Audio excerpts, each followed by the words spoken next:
Good evening, church. Glad to see you here tonight as we continue our discussion groups, and we are going through a series where we're answering questions. Now, some of these have to be questions in which we're dealing with how we move through life and improve our faith, or how do we, fine-tune and refine ourselves to be better servants of God. Some of these questions are just things dealing with factual bits of information about the Bible. And, here's the thing I've always wondered, but maybe we haven't talked about a ton, and we want to explore that.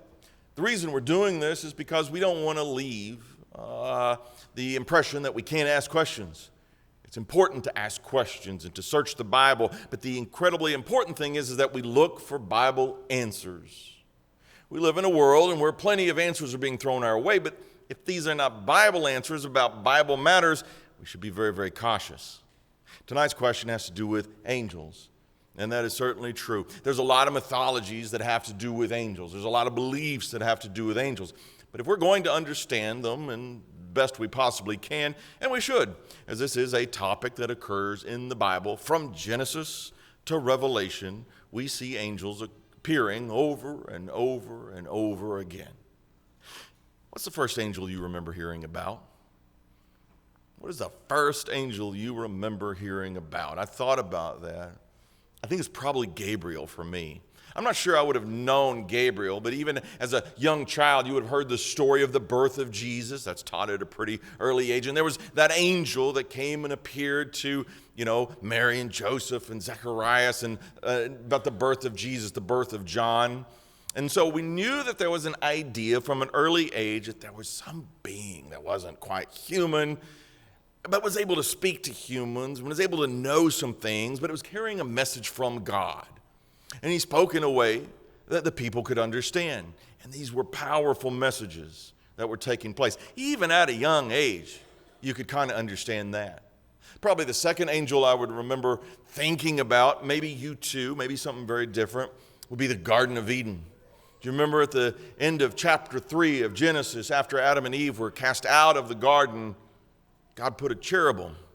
He put cherubim with a flaming sword to guard the Garden of Eden. Now, I'm going to be honest with you. As a child, I was more interested with that flaming sword and how do I get it than I was the angel. Angels are impressive, but when you're 3, so is a flaming sword. But angels appear over and over in our culture, and we have ideas about them. And in fact, our ideas of what they look like and they do can be formed by things outside of the Bible. And no doubt you've seen that. Anyone have this picture in your house? You've seen this picture? This was in the bathroom of one of my best friends. His mom put this in the bathroom. I didn't like this in the bathroom at all. What are you looking at me, Angel? You feel so judgy. But it was one of these common pictures that came, and this really formed a lot of our ideas about angels, because a lot of people, when they picture them, it's either generally a sort of slightly effeminate white man, and he's got flowy gowns and perfect hair, or it's babies with wings. And I get it, it's cute, right?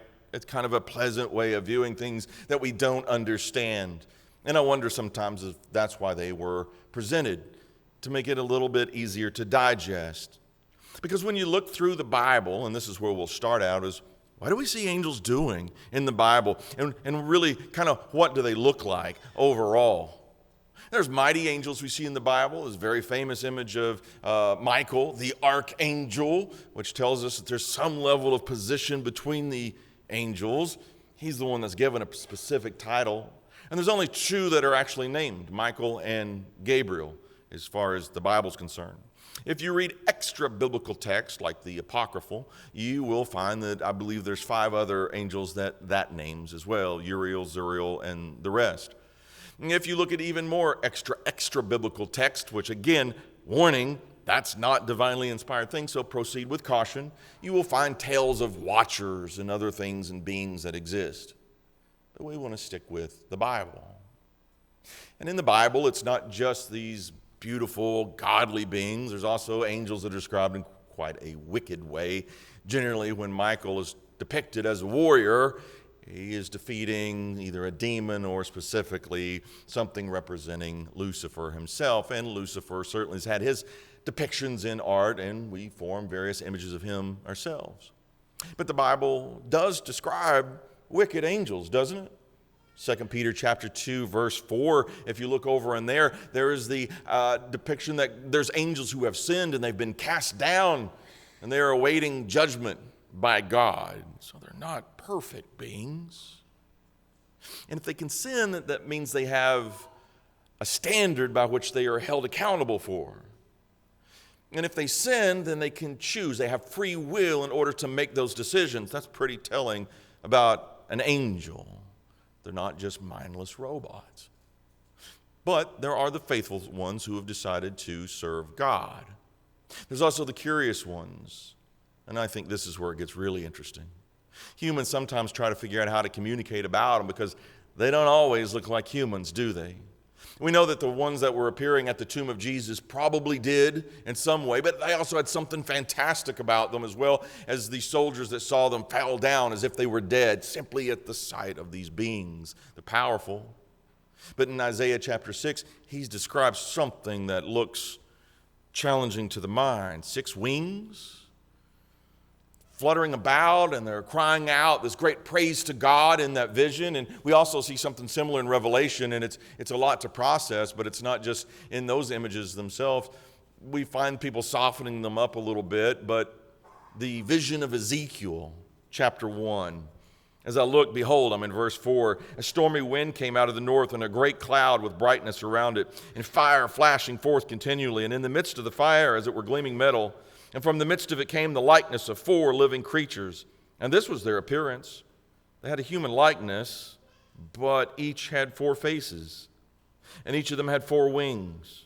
Their legs were straight, and the soles of their feet were like the sole of a calf's foot, and they sparkled like burnished bronze. And under the wings on the 4 sides they had human hands, and the 4 had their faces and their wings thus. Their wings touched one another, and each one of them went straight forward, without turning as they went. As for the likeness of their faces, each had a human face. The 4 had the face of a lion on the right side, the 4 had the face of an ox on the left side, and the 4 had the face of an eagle. Such were the faces. And their wings were spread out above. Each creature had 2 wings, each of which turned the wing of another, while 2 covered their bodies. And each went straight forward. Wherever the Spirit would go, they went, without turning as they went. As for the likeness of the living creatures, their appearance was like burning coals of fire, like the appearance of torches moving to and fro among the living creatures. And the fire was bright, and out of the fire went forth lightning, and the living creatures darted to and fro like the appearance of flashes of lightning. He'll go on and talk about what we call the ovum. He's just using the Hebrew word there for will, but it's a will within a will, and it's covered in eyes. All right, that is no longer cute, fat babies, is it? It's pretty wild. It's pretty wild to us because that's not where our vision of angels probably started. But we find these over in chapter 10, and they're described as cherubim. You might go, wait, I know the word cherubim, of course. Because when God told the Israelites to build the Ark of the Covenant, to be on top of the Ark of the Covenant on the mercy seat was to be 2 cherubim, and their wings to be touching. But when we see most of the pictures, I'm looking at you, Indiana Jones, it's usually 2 dudes with their wings pointing to one another, not this image. Why? Are we challenged by these things that are not like us in many ways? Do we get uncomfortable with sort of the supernatural elements of that? In fact, sometimes we don't really even talk about angels very much, do we? Ask the questions, name a significant movie, quickly, that features angels. I mean, a culture-shifting movie that features primarily angels. If you say angels in the outfield, I forgive you. Wrong. That didn't move culture. But demons? Come on. The Exorcist alone, and Rosemary's Baby, and The Omen. I can give you the whole list. But angels? That John Travolta movie? Come on.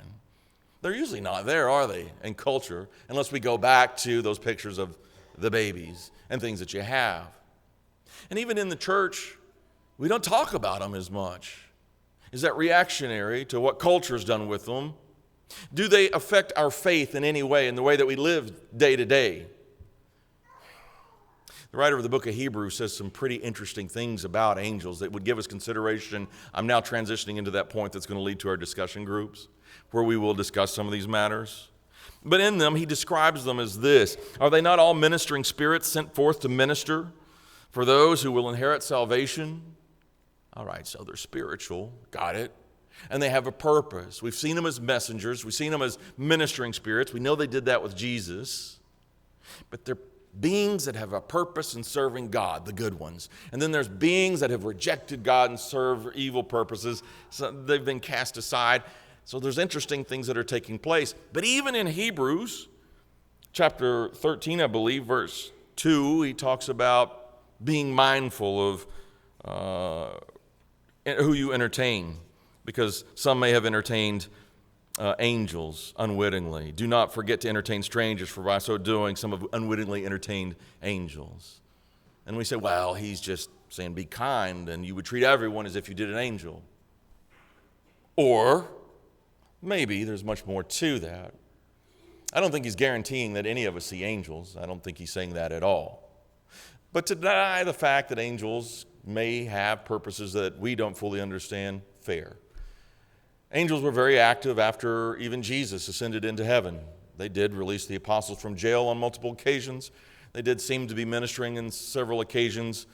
And sometimes you can't help but wonder, maybe I should be extra kind to the people around me, just in case. Because I do remember what they did in Sodom and Gomorrah as well. Calm down, angels. They're powerful beings. They have abilities we don't have. We know that. And they're fascinating. But the main thing to recognize is that if these are beings that the Bible talks about, in reality, perhaps we should give them more consideration. Not too much.